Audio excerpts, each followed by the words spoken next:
O secretário estadual de Administração Penitenciária afirmou que não há nenhum projeto do governo que tenha como objetivo a privatização de presídios. Alexandre Azevedo defendeu durante a audiência pública da Comissão de Direitos Humanos, em parceria com a Comissão de Trabalho da Alerj, que a execução penal e a custódia de presos devem ser função exclusiva dos servidores. Juridicamente é impossível o vigilante assumir um serviço de um profissional que é talhado há décadas, de um profissional que já passou por todas as nuances do sistema, desde a época do DESIP, a época que nós tínhamos o complexo de Frei Caneca, a primeira instituição em Japeri.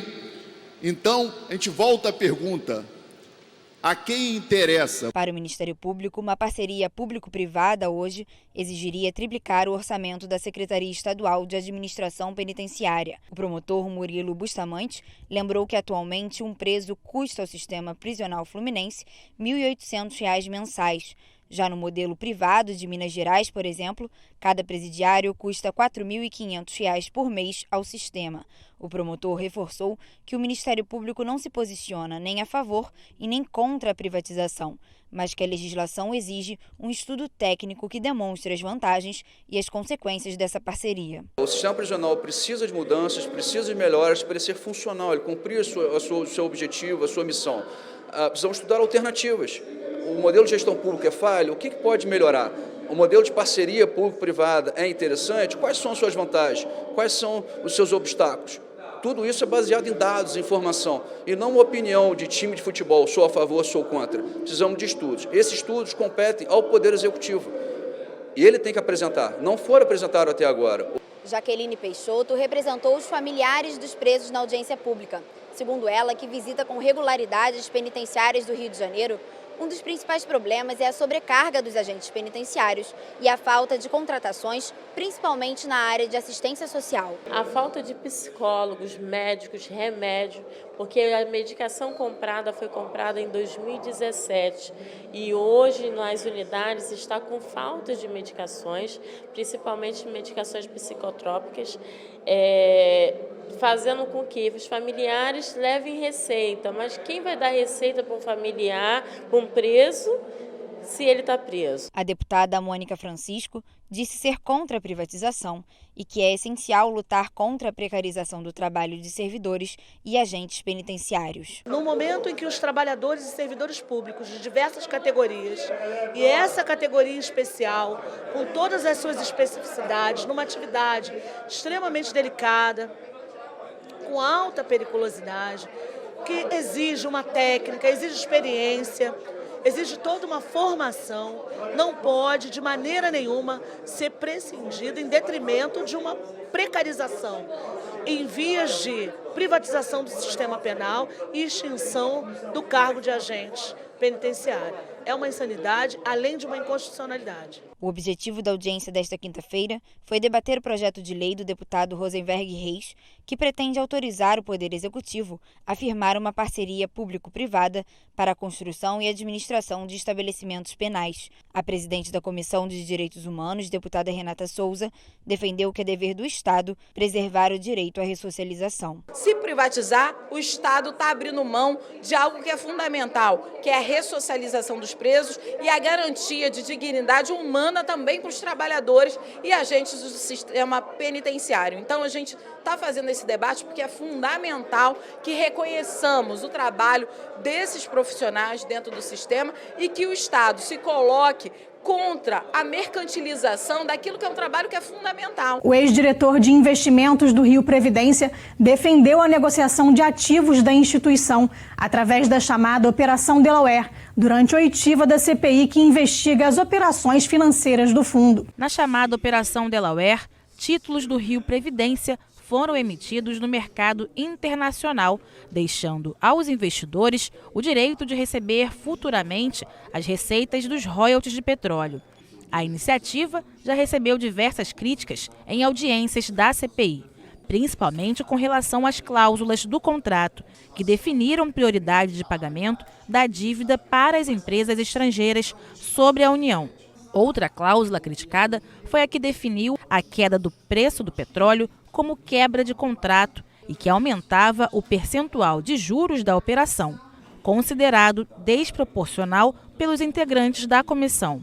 Segundo dados do Ministério Público, quando essa queda ocorreu em 2015, o Rio Previdência fez um aditivo no contrato com um custo de R$ 912 milhões, o que teria prejudicado o fundo.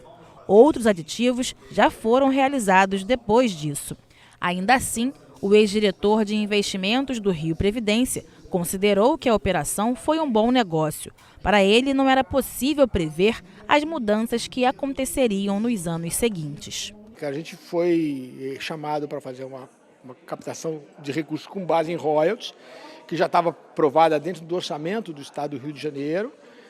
E face ao volume de recursos que a gente precisava levantar, nos pareceu, né, e todos os entes de mercado nos mostravam que o mercado externo era muito mais favorável, muito mais líquido, e a gente poderia ter uma captação com um custo muito melhor do que, e de fato teve, muito melhor do que a gente tinha então. A gente tinha alguns contratos de mútuo com algumas instituições financeiras que não eram nem contrato de mútuo, eram cessões de royalties que tinham uma taxa implícita muito maior. Então a gente conseguiu fazer uma captação de recursos na época cerca de 130 pontos, 140 pontos acima dos títulos da Petrobras no exterior. A gente não tem bola de cristal, não se sabe o futuro dos royalties. Depois os royalties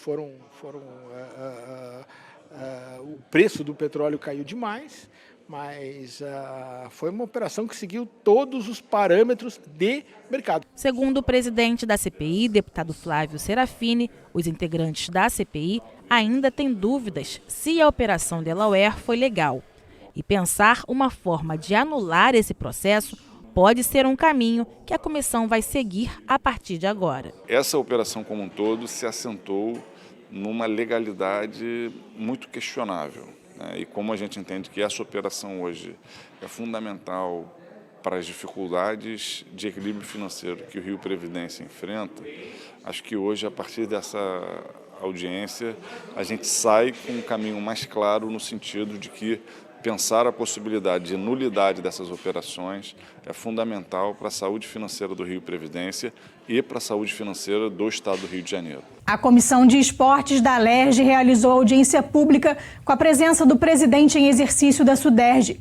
Dentre os assuntos debatidos estão o afastamento do presidente da instituição e também a licitação para a escolha da nova concessionária que vai administrar o Maracanã. O governador Wilson Witzel afastou recentemente Marcelo da Fonseca Salgado por suspeitas de irregularidades em contrato com empresas de limpeza e vigilância, sem licitação, no valor de R$ 1.700.000. A PGE, Procuradoria-Geral do Estado, já tinha dado parecer contrário às duas empresas. Não falta um problema, mas eu entendi pelas declarações do presidente Thiago Ribeiro que eles estão buscando a solução. Isso foi muito bom, esclarecedor, e eu tenho certeza que dentro em breve a Suderj encontrará um caminho para responder, não a gente, não os deputados, mas a população com serviços e projetos que vai atender lá na ponta. Em outubro, o Maracanã será licitado pelo Estado.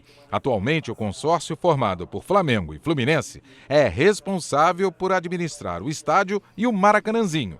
A Suderj não tem qualquer ingerência na administração.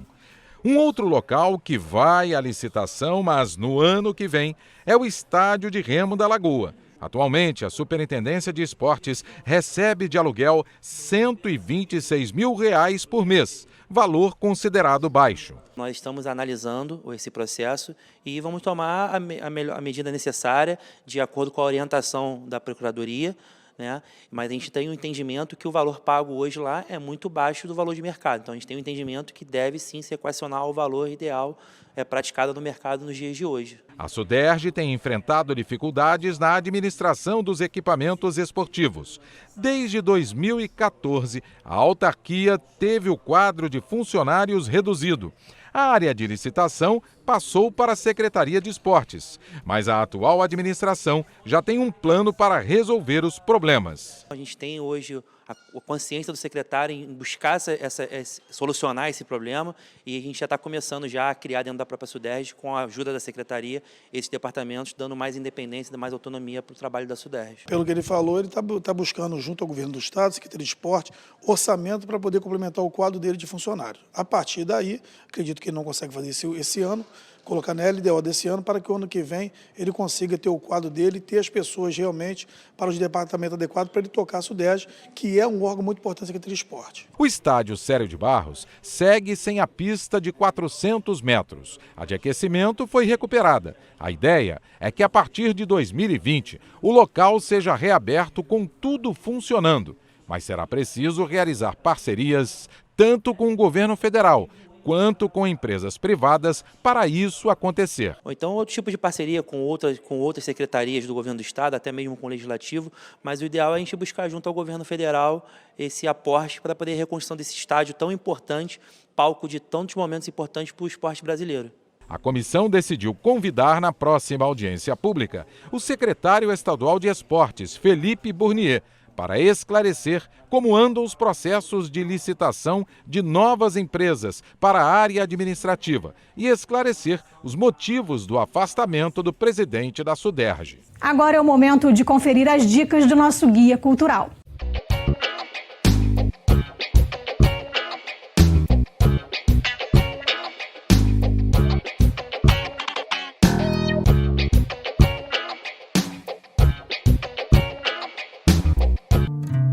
Esse teu coração que entrou bem devagar, ninguém nem percebeu até ele se acomodar. A cantora e fenômeno na internet, Mariana Nolasco, estreia sua primeira turnê autoral no Teatro Clara Nunes no dia 6 de setembro.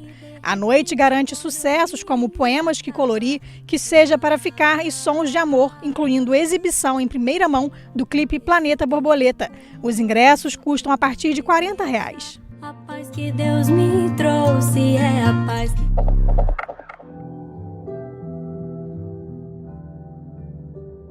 No sul do estado, de 5 a 8 de setembro, acontece a 5ª edição do Flor Atlântica, o festival da primavera em Vassouras e Engenheiro Paulo de Fronten.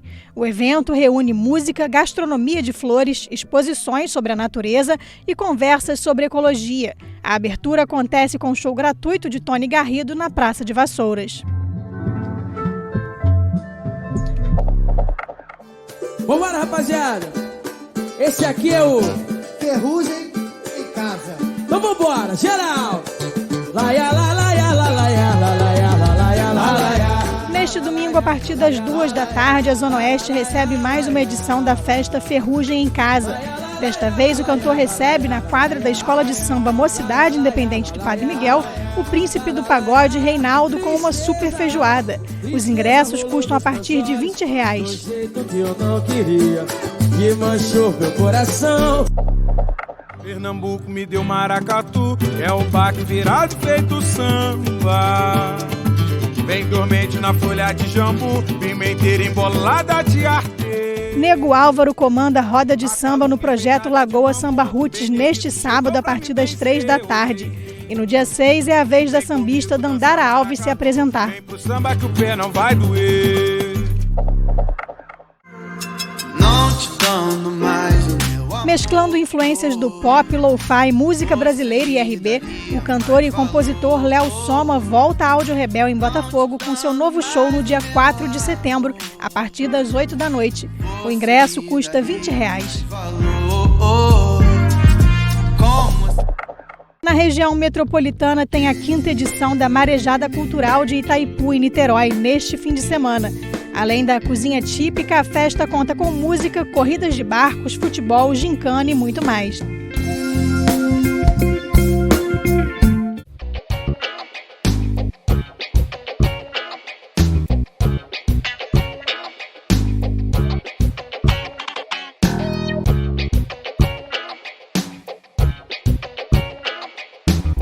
O Alerj Revista fica por aqui. Você pode acompanhar a programação também em nosso site e pelas redes sociais.